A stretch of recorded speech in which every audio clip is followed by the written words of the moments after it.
Paano mo malalaman kung handa ka ng magmaneho nang walang kasamang nagtuturo? Hindi ito nasusukat sa tapang lamang, sa tagal ng practice, o sa bilis ng pagtakbo. Ang tunay na sukatan ay kung kaya mo ng kontrolin ang sasakyan, obserbahan ang paligid, at gumawa ng ligtas na desisyon kahit walang nagsasabi sa iyo ng susunod mong gagawin.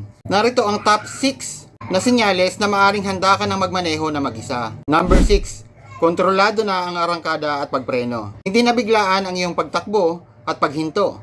Kaya mo nang kontrolin ang accelerator at brake ng mahinahon, lalo na sa stop and go traffic. Hindi ka na rin madaling nalilito sa pedals kapag may biglang huminto sa harapan. Kapag smooth na ang paggamit mo ng pedals, mas kontrolado mo na ang galaw ng sasakyan.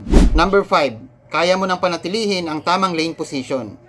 Hindi ka na palaging lumalapit sa gutter, center line, at kabilang lane. Tumitingin ka na ng mas malayo at hindi lamang sa hood ng sasakyan. Kaya mo na ring dumaan sa kurbada at makitid na kalsada nang hindi kinakailangang palaging itama ng kasama mo ang manibela. Number 4. Natural na ang paggamit mo ng mirrors at blind spot. Regular mo nang nasisilip ang rear view at side view mirrors kahit walang nagpapaalala. Bago lumiko o magpalit ng lane, kusa ka nang gumagamit ng signal light, tumitingin sa salamin at chinecheck ang blind spot. Ibig sabihin hindi na lamang nasa harapan ang iyong binabantayan.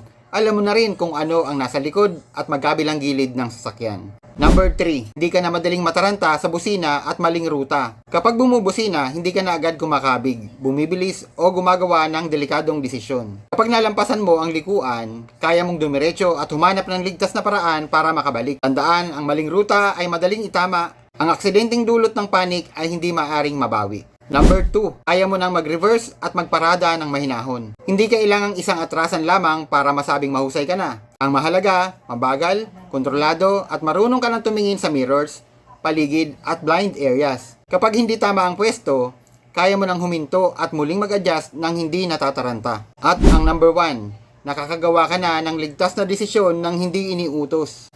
Ito ang pinakamahalagang senyales. Kusa kang nagme-minor kapag may pedestrian, intersection, motorsiklo, o limitadong visibility.